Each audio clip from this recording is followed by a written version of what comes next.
Seguinte, hoje vamos resolver aqui uma questão do Irodov. Um livro muito famoso aí, tá?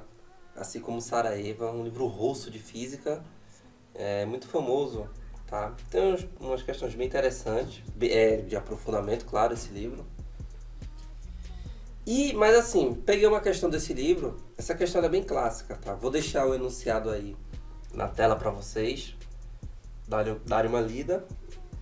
E essa questão, esse problema, ele é bem clássico. Tanto é que já apareceu em algumas provas, inclusive militares, tá? Então, é importante entender aqui esse problema, tá? E como resolver. Vamos lá, no que é que consiste o problema? O problema dá pra gente, diz que existe um anel, tá? Um anel, uma espira circular de raio R, fina, que está carregada uniformemente, com uma carga total Q. Essa espira circular, né, que é um anel, tem raio R. Tem um raio R.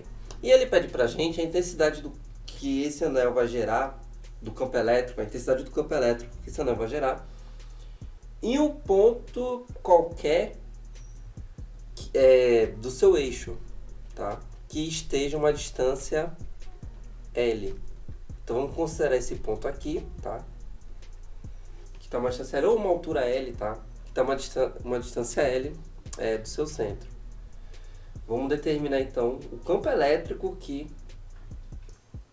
esse anel carregado uniformemente vai gerar nesse ponto. A intensidade do campo elétrico que esse anel vai gerar nesse ponto. Beleza.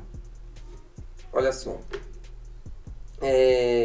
Para isso, para o entendimento ficar legal, vamos considerar aqui, vamos dizer que eu vou pegar um pequeno pedaço, vamos analisar apenas o campo elétrico gerado por um pequeno pedaço desse anel, tá? Ele está carregado uniformemente, beleza? Então vamos pegar aqui um pequeno pedaço que vai corresponder uma parcela da carga, que eu vou chamar de ΔQ, tranquilo? Vou chamar de ΔQ. Vamos analisar o campo elétrico que esse pedacinho da espira gera nesse ponto, no ponto considerado, tranquilo? Essa análise que a gente vai fazer para esse pequeno ponto serve para os demais, tá? É um ponto qualquer, já que ele está carregado uniformemente. Então é o seguinte, esse pequeno pedaço de carga, ΔQ, tá? Vai gerar aqui um campo elétrico nessa direção. Já que é uma carga ΔQ, eu vou chamar de ΔE o campo elétrico, beleza? Que vai estar uma distância D. Perceba que eu já posso, né? Esse dele já é determinado, já que eu tenho L e R aqui, forma um triângulo retângulo, então esse dele já é determinado, tá? Beleza. Olha só, essa pequena carga vai gerar esse campo elétrico ΔE, que eu posso decompor, tá, nas duas direções. Nessas duas direções. Vou dizer que seja um ângulo θ, tá? Aqui, então aqui também vai ser um ângulo θ. Então aqui vamos ter a componente ΔE seno θ, tá? E aqui ΔE cosseno θ. Tranquilo. O que eu quero que você entenda aqui, que é o mais importante do problema, é isso que eu vou falar agora. Se eu pegar uma carga diametralmente oposta, o mesmo pedaço de carga, o mesmo pedaço, e um ponto diametralmente oposto, ou seja, aqui, tá? Vou até fazer de outra cor. Se eu pegar esse pequeno pedaço aqui, que vai ter uma carga delta aqui também, esse mesmo ponto, olha o que é que vai acontecer. Ele também vai gerar um campo elétrico, tá? De intensidade ΔE. Vou fazer de outra cor só para a gente poder poder diferenciar, beleza? Deixa eu botar aqui ΔE, seno θ, né? Olha só. vai gerar o mesmo campo elétrico ΔE. E se eu decompor,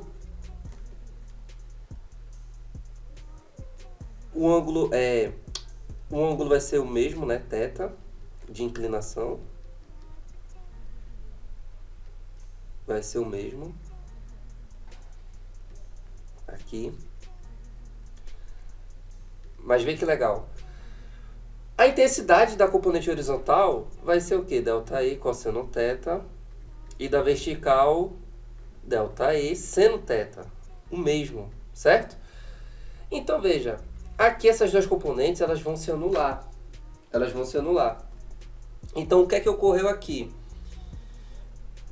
Vai ocorrer a soma da componente vertical, beleza? Então, qualquer que seja a dupla de cargas que eu considerar da espira, que está uniformemente carregada, tipo, esse ponto e esse ponto e esse, desde que seja, né, diâmetro oposto, qualquer dupla dessas pequenas cargas que eu considerar, suas componentes horizontais vão se anular. E eu vou somar as componentes verticais. Beleza? Isso significa que, né? Qualquer ponto que eu pegar aqui, qualquer carga aí que eu pegar do anel, qualquer ponto, sua componente horizontal se anula com uma que vai ser diametralmente oposta. Então eu posso dizer que, tendo entendido isso, o campo elétrico resultante, eu posso dizer que vai ser basicamente a soma de todas as pequenas parcelas de carga do anel. Ou seja, posso escrever assim, tá? Só para indicar que é uma soma. A soma de todas as componentes verticais devido a essas pequenas cargas. Ou seja, ΔE cosseno θ. Quer dizer, seno θ. A soma, tá, de todos eles. Veja que eu peguei duas parcelas da carga. E aí o que? Vai somar, vai ficar duas vezes esse componente. Então, se eu pegar todos, vou somar todos. Beleza? Todas as componentes verticais. Então, vamos desenvolver isso aqui. Bom, seguinte. Quem é agora esse ΔE? Esse ΔE é a carga devido é o campo elétrico devido a ΔQ, que é igual a K ΔQ sobre D ao quadrado, né? Lei de Coulomb, vezes seno de θ. Seguinte, no somatório, o que é constante, numa soma, né, o que é constante a gente coloca em evidência, ou seja, a gente pode colocar para fora do somatório. Então vai ficar K seno θ sobre D ao quadrado. Lembrando que esse D ao quadrado ele já é determinado, né, porque a gente tem L e tem R, vezes a soma de ΔQ. O que é que acontece se eu somar todos os ΔQ? Ou seja, aqui indica que eu estou somando todas as pequenas cargas. Se eu somar todas as pequenas cargas, eu vou ter o quê? Eu vou ter a carga total Q da espira, que foi dito. Então, o campo elétrico resultante é K, Q, D ao quadrado seno θ. Quem é seno θ? Vamos lá, seno θ é o quê? Cateto oposto sobre hipotenusa.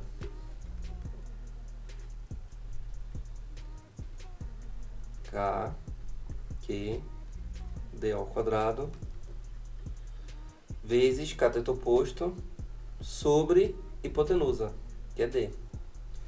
Então fica KQL, depois eu vou substituir esse K, tá? QL sobre D ao cubo. E quem é D? Esse D, ó, D ao quadrado, fazendo Pitágoras no triângulo, D ao quadrado igual a L ao quadrado, mais R ao quadrado, né? Então, esse D, ele é a raiz quadrada de L ao quadrado mais R ao quadrado. Pronto. Então, ao cubo, né, vai ficar elevado a 3 sobre 2.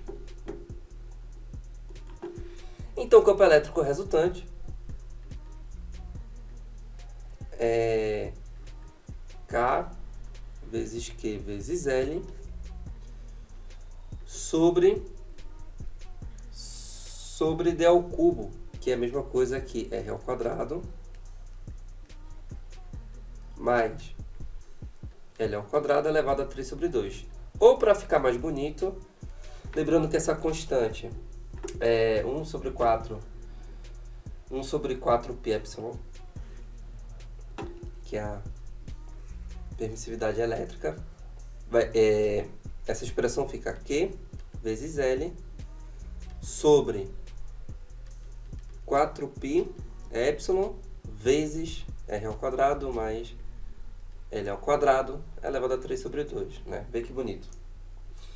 Pronto. Então, assim, aqui a gente tem a expressão do campo elétrico em um ponto do eixo, né, a uma distância L do centro, no eixo sobre o eixo da espira circular de raio R, tranquilo? Em função de L. Todos os valores aqui são constantes, Q, o raio, o que a gente pode variar é o L, tranquilo? Beleza, então essa é a resposta. A segunda pergunta no problema é a expressão, né? O campo elétrico quando esse L ele for muito maior que o raio, ou seja, quando esse L estiver muito distante, esse ponto considerado estiver muito distante do centro. Vamos ver então o que é que acontece.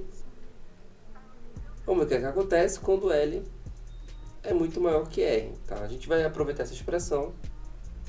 Ó, quando L é muito maior que R, a gente pode fazer uma seguinte aproximação. Já que L é muito maior que R, então R ao quadrado mais L ao quadrado, a gente pode dizer que isso é igual a o próprio L ao quadrado, tranquilo? Já que R é muito pequeno em relação a ele, quando eu fazer os dois ao quadrado e somar, esse R ele vai ter pouca influência na soma, né? Então a gente pode dizer que é basicamente L ao quadrado. Então, fazendo isso aqui, temos que o campo elétrico é igual a Q vezes L dividido por 4π epsilon. Aqui essa soma vai ficar L ao quadrado elevado a 3 sobre 2. Tá? Que é igual a L ao cubo. Vai ficar L ao cubo.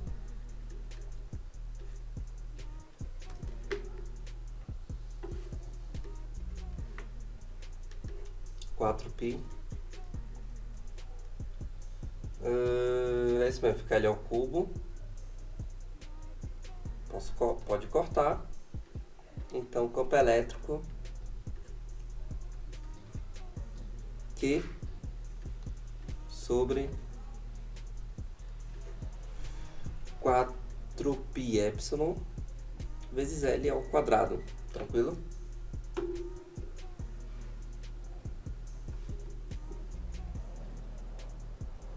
Por mais que não pareça, isso aqui pode ser considerado um problema clássico de física, tá? Que quem está estudando com aprofundamento, né, a nível de prova militar, ITA, seja ITA, AFA também, IME, tem que conhecer, beleza?